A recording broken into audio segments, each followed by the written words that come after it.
Thanks everyone for tuning in this morning. Actually, it's just gone the afternoon, but how about we'll try again. Good afternoon, everyone. Thanks for joining. And today I've actually got my good friend and one of our senior accountants joining me on the call on the webinar, Rizal Ramzan, or also known as Riz. So thanks for joining me. Hey, thanks, Ben. I hope everyone can hear me clearly. Hope that's loud and clear. I've just had some tech issues, but yeah, thanks for joining, everyone. I see got a few people here. We've got a few clients as well. Hey, Shari, how you doing? And yeah, I think people are still rolling in right now. Thanks for taking some time out today to chat to me and Ben. I'm fairly excited about today, Ben. Yeah, it's a very different sort of what's the word, topic to what we've been doing in the past. I mean, yeah. And we kind of take stock of like the last 2 years, or maybe a year and a bit. It's been an interesting time for businesses. We've had businesses that's been going through some tough times. We've also seen some businesses that's gone through the roof, really. So it's really interesting how this pandemic has really affected all of us. But yeah, considering that we're close to the other side, I want to say, and optimistically want to call it the other side. We want to make sure that we talk about some proactive stuff that you can do if you've had some amazing results through the pandemic, and how to basically make the most out of it.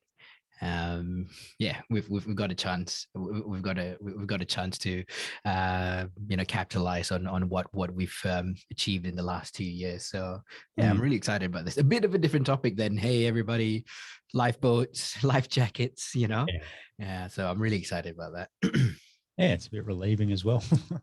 But before we get stuck into the topic, which Riz and I've been working on fairly rigorously, we got some actually quite a bit of broad stuff to cover. I do want to let you know about a few webinars we've got coming up that almost seem to get more and more exciting. So the next one we've got is actually on the 18th of November, so that's next Thursday.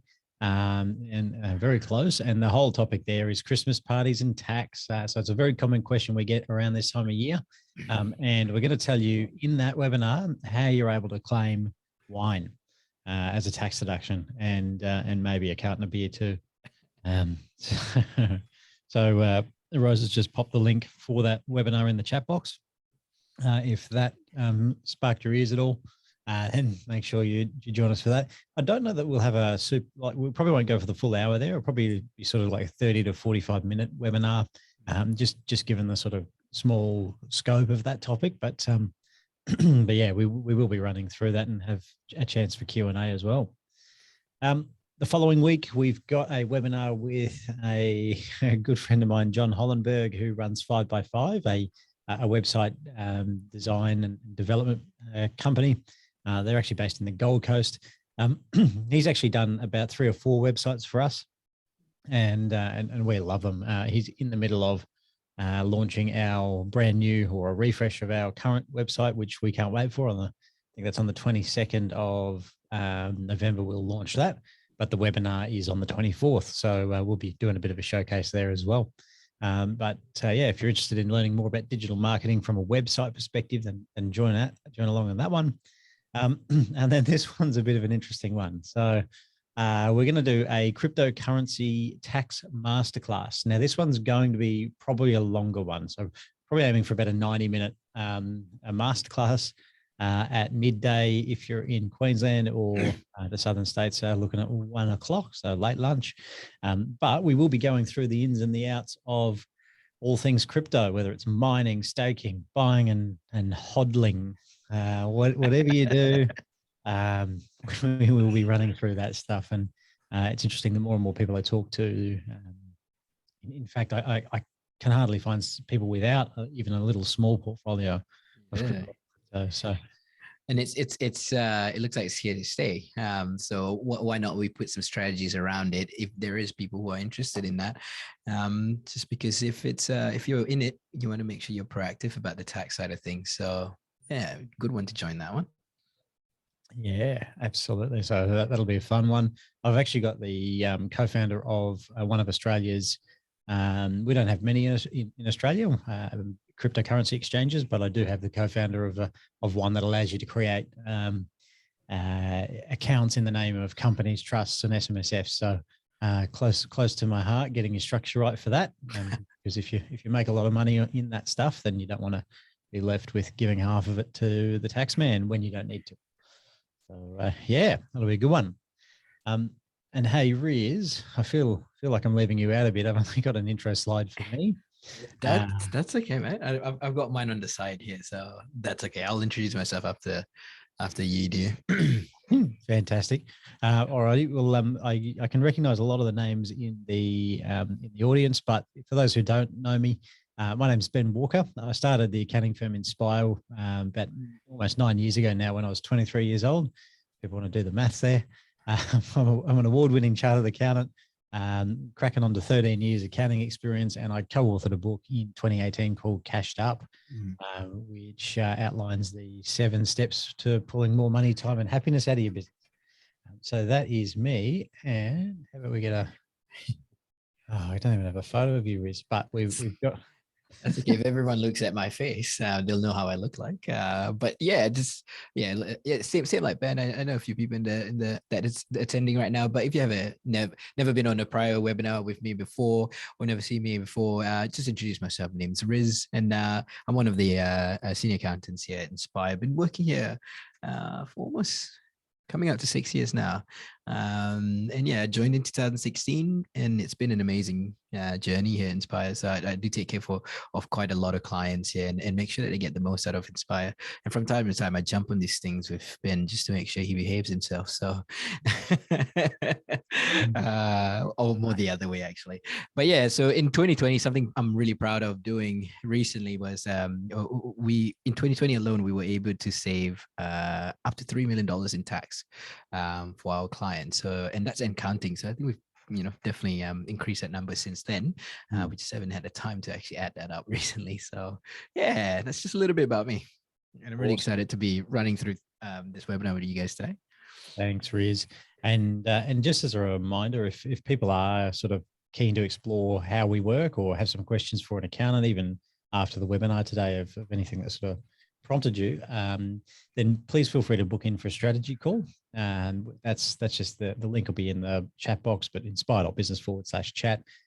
Also, if you do want to speak to Riz directly, I don't usually share this, but you can find his direct strategy call link in his team profile. So there's a sneaky one, hey? Oh, sneaky one. And I guess before we kind of move into the today's stuff, I just want to do some housekeeping stuff. If you do have any questions, please feel free to pop that into the Q&A box at the bottom. We can obviously help out with those questions either in the session towards the end or in between. So yeah, we'll jump in and out of it. So, but the Q&A box is important because everyone else can see it as well. So chances are, if you have a question, someone else might have the same question as well. So that's how we get some value out of this webinar as well. Is let's try to share amongst all of us like a good community, So please use that. And I think Ben's about to do a bit of a poll after this, so I'll hand that over to you, Ben. Yeah, awesome. Well, yeah, I've got the poll already launched, which the question is, how are you doing since the COVID craziness kicked off? And I've got a couple of options there. We're doing worse, which actually one out of our attendees has actually voted towards. We're doing about the same. There's 2 out of 8 who voted.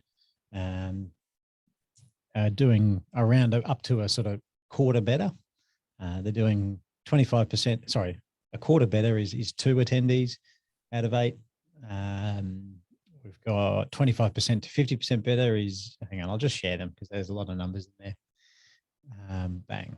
I can share those results. So that should be on your screen now. I don't know why I didn't do that earlier. But so we've got a bit of an interesting spread there, but the very only by a little. It's like a curve, Ben. Look at that. It is. But it is a general trend towards actually, yeah, I think is that about just over a third are doing the same or worse, and 2/3 are doing better. So that's quite interesting. And the focus of the webinar was to speak to those people who are doing really like quite well, given the circumstances, which Yeah, it's a bit of a weird feeling, I think. But at the same time, the things that we're going to share are appropriate for everyone. I think. I think there's Mm. messages and things that you can sort of hear, even if you aren't doing amazingly compared to where you were before COVID. Mm. And just some more sort of statistics that I found on the ABS. In June, this is June 2021, 27% of businesses reported having difficulty finding suitable staff to fill jobs. Now, that's, I think this is related to growth. There's a few things going on there, but growth's one of them. Almost 1 in 5 businesses did not have enough staff based on current operations, not even growing. Nearly a quarter of businesses expect to increase the number of staff over the next 3 months. So, yeah, I think that's still a good percentage of businesses looking to hire. So quite interesting where, the key statistics from the ABS business sentiment was all around finding good people. And also hiring staff means you're reinvesting into the business. There's a sign of growth there as well, which is really interesting. Yep, absolutely. Now, this graph here, we're looking at the last financial year and what happened in terms of business either decline, which is the light blue, or increase, which is the blue. And we can see at the start of the craziness, the massive trend was actually, well, the trend is down, but a lot more businesses were losing revenue than gaining it. And we can see that kind of equaled out towards the end of last year. And it's sort of sitting, it's just going between the majority decreasing and sometimes we get a little months where in general businesses are increasing. So bit interesting. And this, keep in mind, this is all of business. This isn't just sort of sub industries. And if we have a look, Forbes actually published a bit of a list of the industries that are actually doing significantly well. I added number 14 because I don't know that Forbes did that on an Australian basis. I think I look globally, but we can see some of these industries that are just going nuts. Cleaning, a bit of an obvious one. Delivery, like Uber Eats or Australia Post, even like the postal services, packages. Grocery stores, toilet paper especially. Booze. I think booze was actually classed as essential for the whole thing, which is quite interesting. We've got gaming, fitness, telehealth, tutoring, used cars. Yeah, used cars. I think there was 2 things affecting that. Obviously, getting cars, especially in Australia, have to get them from overseas. But the other thing I sort of read on that was that there was a move away from public transport to sort of limit the exposure to other people. And so more people were buying cars because of that. Quite interesting. Behavioral health, home health, technology, of course, healthcare. And yeah, I chucked this one on the end again. We've seen construction and trades just go completely bonkers with the property market as well. So, yeah, I don't think this is much news to anyone, but this isn't like rocket science here to pick these industries, but I just think it's worth noting, like these are the sort of groups of industries that did quite well. And just to give a bit of a frame for the webinar, we're kind of going to go in 3 different parts here. The first one is key decisions you need to make sure you keep up with the growth that you've been experiencing. What to do with any spare stimulus payments you've received or any grants, that sort of thing.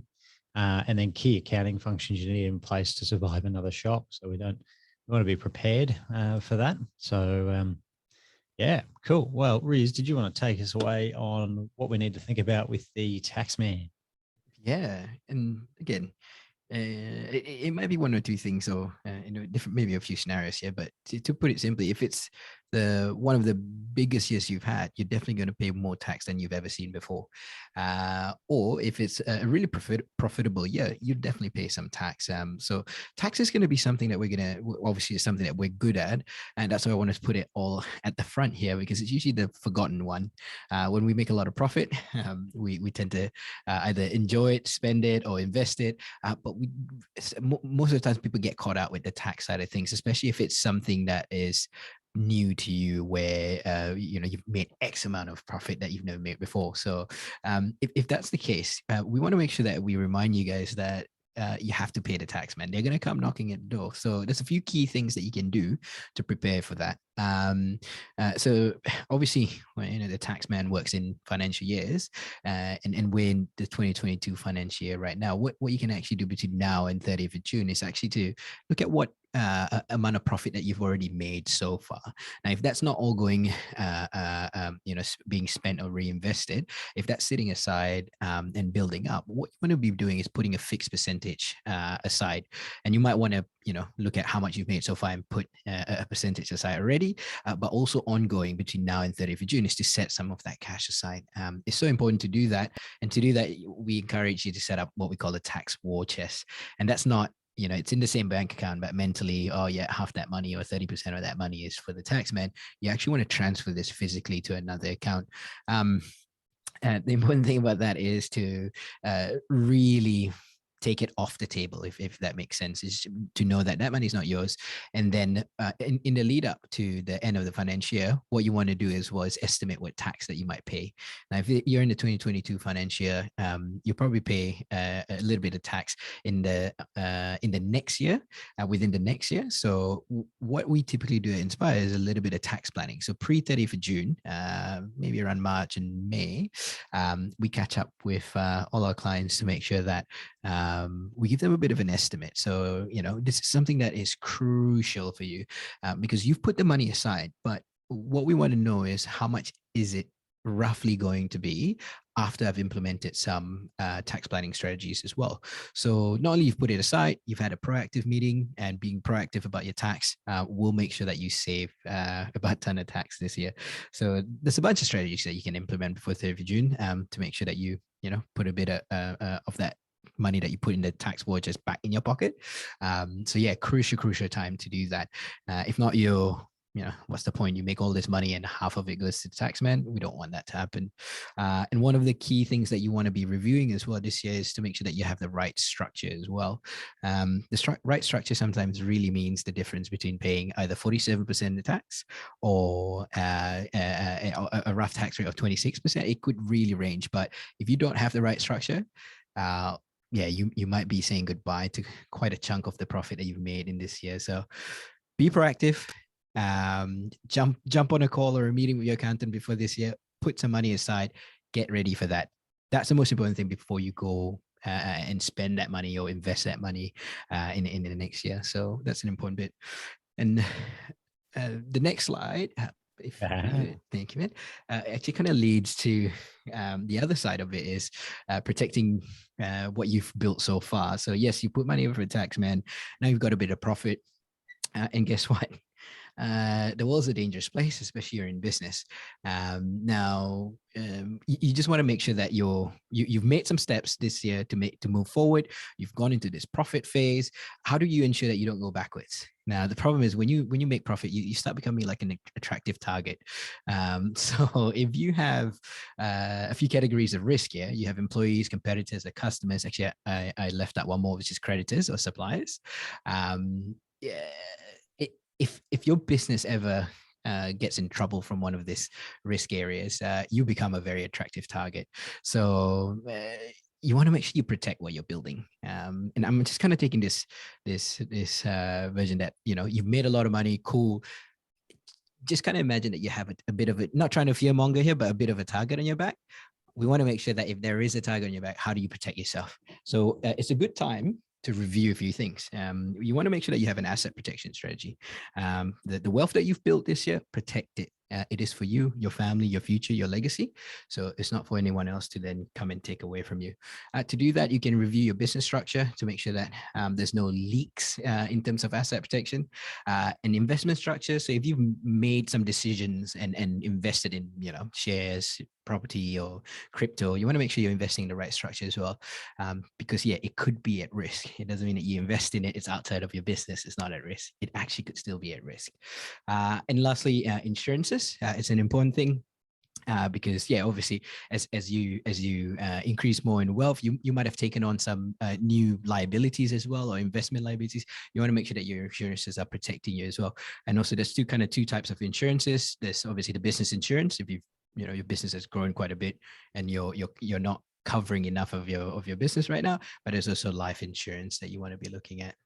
So yeah, those are kind of the key things I would review. And this is a bit kind of the morbid side of it as well. Is unfortunately COVID has really showed us that anything can happen, and some really bad stuff can happen. So we encourage our clients to review this at least every 2 years or so. If you don't have one, definitely get one.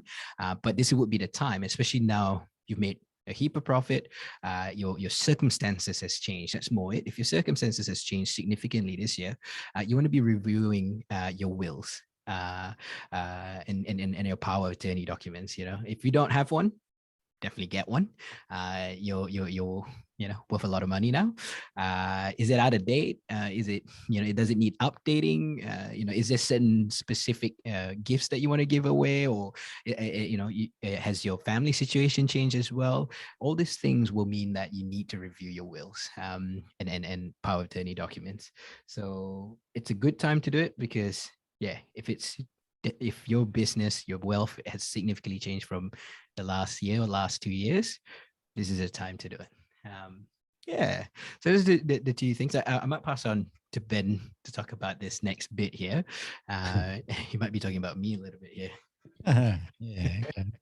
But one of the things I've almost heard a chorus from business owners is this whole thing on getting good people, and this isn't new. Like, I think the topic of getting good team members definitely it hasn't just rolled around in the last 18 months, but we've just seen it get worse and worse. So the problem to find and retain good people. Now, if you combine that with a growing business where it needs capacity to grow, you got a massive problem. And we can see this with the Great Resignation. I think that's sort of started in the US, and I've heard sort of other stuff about it spreading to Europe and other parts of the world. Many clients have said it's just hard to find people at the moment. We've experienced it with accountants ourselves. Some of the contributors to that, there's just no migration to Australia, or it was stopped for quite a long time. I think the ball's just started picking back up again or rolling again, which is good to see. But we've got that as a problem. And then temporary residents moving back home. So we stopped people coming in, and then people also left. If we lost a lot of people out of different industries, we've got a national shortage. But again, I just don't feel like this is an Australia only problem at the moment. So we need to be prepared for that, and turning back on migration isn't just going to save it. And just some other thoughts. What you can do is sort of make a bit more of an attractive offer to team members. So one of the things is start your hiring process way earlier than you need to. I know that every time we're looking to hire someone, it feels like, we should have started it 2 or 3 months before we did. If you need people, then make sure you get that started pretty quickly. And another one there is more appealing to candidates. So in terms of like the work from home scenario, and our experience is we don't have a team that wants to, or there's no one really saying I want to work 100% from home. I haven't heard that in our own team. But what I have heard is, and then I've also heard that no one necessarily wants to do 100% from the office if they could choose. And we kind of are coming up with this sort of hybrid model that we're working on at the moment of how do we retain our culture, keep people productive, but also give them the flexibility to work in their home office versus in our actual physical office here in the Fortitude Valley. And another one there is flexible hours. We're not really experiencing this ourselves, but we have heard that can also be attractive if people want to do part-time 4 days a week. They might want to squish 38 hours or full-time equivalent week into 4 days and have a 3-day weekend every week.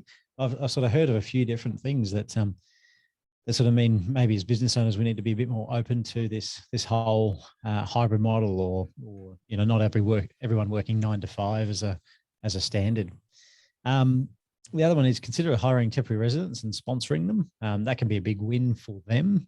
And there's also employers who don't do that, who choose not to. So you may be sort of looking at a pool of candidates that some people don't actually consider. So that is also another option.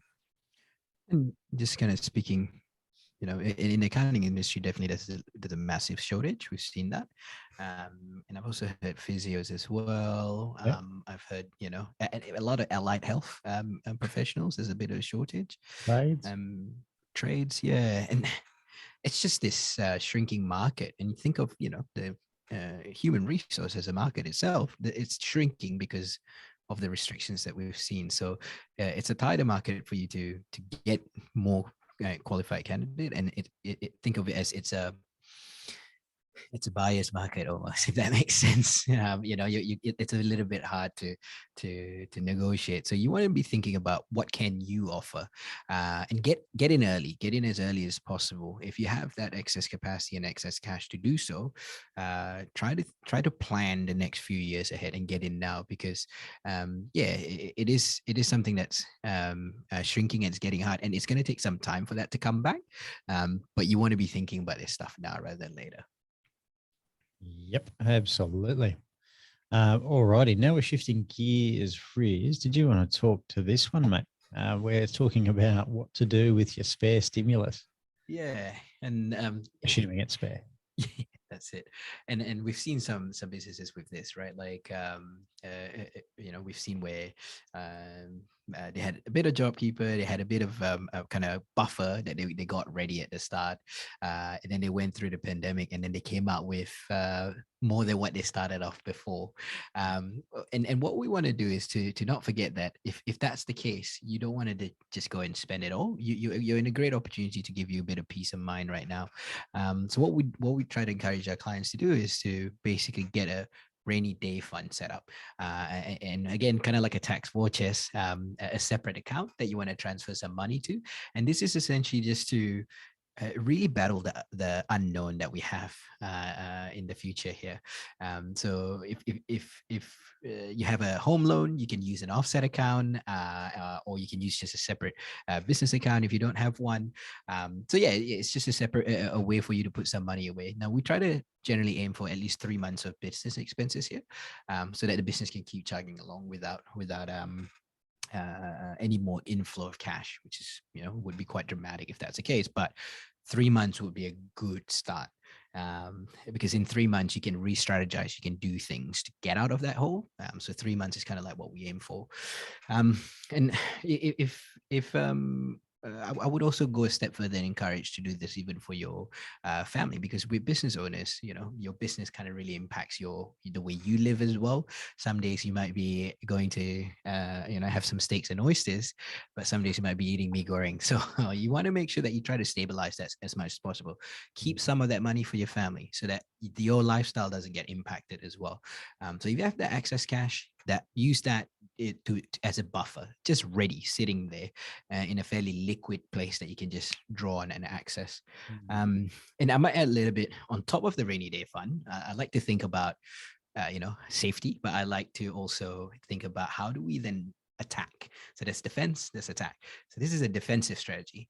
An attacking strategy would be, why don't we create some sort of wealth pool or some sort of a bucket where you can create more wealth. So this is kind of, thank you, Ben. Just kind of going to the next slide here is basically you want to use some of that money that you've accumulated, not only for peace of mind, but then what can you get into right now? Cash is a great thing. Obviously, you love seeing it sitting in there in your bank account. Feels nice. But I promise you, if you leave it in there long enough, you're actually going backwards. So avoid lazy cash. This is the term that we call it, because inflation will eat at it away. And if anything, if we're going to experience a spike in inflation, the money that you have right now is not going to be worth as much in 2-3 years time, or even 5 years time. It just means you can buy less with $1. So that's the idea there. So what you want to do is, you might not need it right now. You might not want to use it right now. That's cool. You don't want it in your buffer. You can actually invest this. So there's a few things that you can do. Obviously, there's property, shares, crypto, and something that we like using is a self-managed super fund, just because from a tax advisor's perspective, we love SMSF because it has some really awesome tax advantages as a structure. Yes, it's for future you, but you're still going to get that in the future. If you have the excess cash, why not? You don't need it now. Future you is going to enjoy that. Consider doing that. So we've listed here. You can buy a commercial property and use that as a strategy. So actually, we did a webinar. I think was it 2 weeks ago, Ben, specifically about that. Very recent. Yep. Yeah. So we'll point towards where you can find about that, find out more about that strategy as well.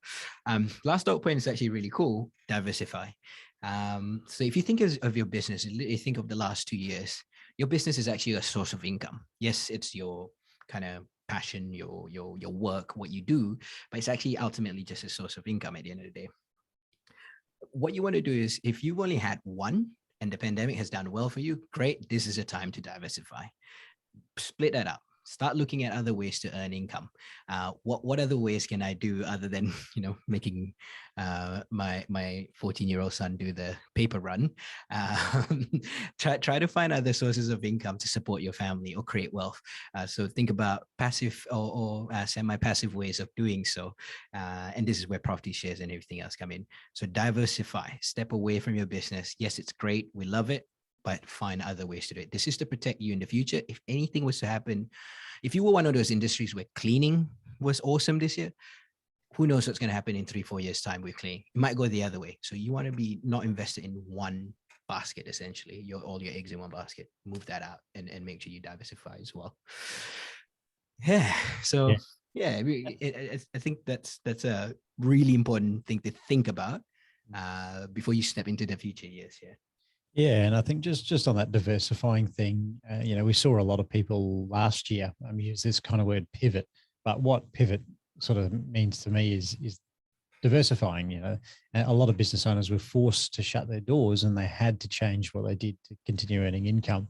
And the whole encouragement here is, okay, you might not have had to shut your doors, but how are you going to add on additional income streams that if your primary business closed like a lot of other did or were forced to, and what's your sort of backup there? So yeah, very cool. Awesome. Now we could probably split this slide if you're keen, Riz, but sure. But this is what we wanted to share is kind of some key accounting functions or things you can do from a really practical numbers perspective to I guess to weather the next storm, tongue twister, or even just to consolidate what's happened in the last couple of years. So we've spoken about the rainy day fund. Thanks, Riz, for running us through that, or having our emergency cash. I think the other important thing, and again, we've got recordings and that sort of thing, so feel free to just reach out if you need guidance on any of this stuff. But one of the things that we encourage all of our clients to do is make sure they've got a budget in place. Xero makes that easy. You've got to spend a bit of time in the setup of it, but once it's up and running, you can sort of run reports on how you're going versus what you budgeted. So it's a pretty good outcome there, and you can make decisions on the fly rather than sort of working off gut feel or what the bank balance tells you, which from an accounting perspective is that leads to disaster sometimes. And definitely review it. And don't just set it, forget. It's definitely not a passive thing. You want to be regularly reviewing it and setting new targets. And it's kind of like every year in Inspire, we find that if we look at targets that we set 3-4 years ago, we actually it's really hard when you try to connect the dots forward. But when we look backwards, you go, oh, actually, we did X, Y, Z. That's how we got there. But the only reason we got there is through regular review and reporting, and just keep at it, obsess over it. And this is one, it's a surefire way for you to get to your goals, because it's just something that you measure and you continually try to improve and work to it. So it's important that we do that as well. And the next bit here about the wage subsidy. So skip one. We skipped one that actually relates to the budget there. Oh, sorry, which one? Said one down. Oh, the magic number one. Yes. Sorry. Yeah. So okay. And what we mean by that term magic number as well is this term that if you have a number that that you have one number that you can work towards. This is the number that makes sure that you pay for yourself, you pay for your team, you pay for your contractors, your suppliers, your rent, you pay for everything, including the tax man. And on top of that, you also make some profit. So if you add all that up, that's your magic number. So this magic number ensures that your business provides you with everything that you need, and also some on top for your family and the wealth that you create out of it. If you don't know what it is, maybe the idea here is to know what it is first. Find out what your weekly magic number is, and weekly is a good way to do it so that you really have your finger on the pulse with this stuff. And you know, and you want to make sure that the people who are important in your team knows about this as well, because then everyone's rowing towards the same direction. Everyone's working towards one number, and it's a little bit more kind of in depth in terms of how you can come up with this number. This is something that we do in our total financial control workshop. And we help out a little bit on how to get your magic number. But essentially, every one of your team members, they might not have a direct link to your sales or you know, your revenue, your profit making activities, but how do they contribute to the weekly magic number? Obviously, a salesperson is the easiest. You know, you get X amount of sales, it feeds our business, it pays for all the stuff. Cool. What about an admin team person? That's a little bit harder, but that's something that you can actually build towards. Hey, if you make sure that you save X amount of time of the founder's daily schedule, then you're meeting the target. And what does that lead to? The founder being able to work more on the business rather than in the business. And this idea then it shifts your business to make sure that it can make more profit for you. So there's actually ways that you can link towards this weekly magic number. And it's just kind of distilling it and breaking it down to more granular levels there. So a magic number is super important. If you don't know it, get it. If you have it, review, report, and obsess over it as much as possible. Absolutely. And then just that one of the last dot points here was the 50% wage subsidy. So actually one of our clients brought this to our attention in a huge way. It was one of the stimulus measures released, and we kind of looked past it a little bit. But what the result of it is basically that the government can pay eligible businesses for eligible employees up to 50% of their wages, up to, I think, 28 grand a year. And so there are a fair few conditions, but at the same time, if you've recently hired or are about to hire team members, then you need to look into this. You absolutely have to, because what I've sort of discovered is it doesn't really matter if they've got even a bachelor degree. There's still a way that they could be eligible. So actually, Rose, could we just have the link to the webinar? I've only just sort of organised this one this morning, but I'm actually going to host a webinar in a few weeks. I think it's the 3rd of December. Where we're going to go into this on detail. We'll have case studies there about what the eligibility requirements are, and all sorts of stuff around that. So if you are looking to hire, please jump on that webinar so that you can see you may be able to incorporate a strategy where the government literally pays you 50% of that person's wage. Obviously, just depending on how expensive their wages are, but it would be pretty cool to see. So make sure you're on that one if that applies to you. And that's about it for today in terms of the content. As I mentioned, if there's anything that sparked your interest there from working with us perspective, I think Steve's just shot me a message on that one. But yeah, if you are interested in talking more with Riz or one of our accounting team, then please book in for a strategy call. And then just running through, thanks Wendy, just running through those upcoming webinars again. We've got the Christmas parties, how to claim your wine and your carton of beer. We'll share with you how to do that. We've got one in the week afterwards on how to create a kick-ass website that actually works. And my perspective on what you want it to do is convert for you. And then this one is on the 8th of December. So we've got a crypto tax masterclass or cryptocurrency tax masterclass coming up on the 8th of December, which a lot of our clients have been asking us about, all different questions, and we can see it's just becoming more and more popular. Cool. And then just before we wrap up for some Q&A, please jump on, and if you like what we're doing, make sure you like our Facebook page. we're on all the different socially things, so feel free to follow us on that. We also share a ton of content and videos, and even in sort of quick bite-sized 60-second, 2-minute, 3-minute snippets. So so feel free to jump on there and give us a follow. Hey. Yeah. What I like about this one, Ben, is that we've done so many of these webinars, and a lot of them, there's a lot of bite-sized information that you can quickly grab by just liking our Facebook page and just checking it out, or you just comes through the feed. So even if you miss some of our future webinars and stuff, we usually post something out after that for you to check out as well. So I'd recommend definitely liking it. It is a wealth of knowledge, and makes your Facebook feed a little bit more productive other than looking at cute dog photos and cat pictures as well. So if you want to level up your knowledge a little bit more, feel free to like that button. I promise you it's gonna return you some dividends there. But yeah, really excited. But yeah, we might open that up for Q&A here, Ben. Yeah, absolutely. Cool. Yeah. We've got a question from Steve. He said my offshore entity owns a bunch of crypto. Well, make sure you book into that crypto tax masterclass, mate. Yeah, definitely. And feel free to pop any questions that you have, guys. And I just kind of want to also share a little bit of a story here, because we actually had a client. Previously they were doing all right. They were doing all right. Their family was happy. The business was doing all right. And then COVID actually made them way more money than they would expect out of it. And this is kind of one of the people that we thought of when we made this webinar.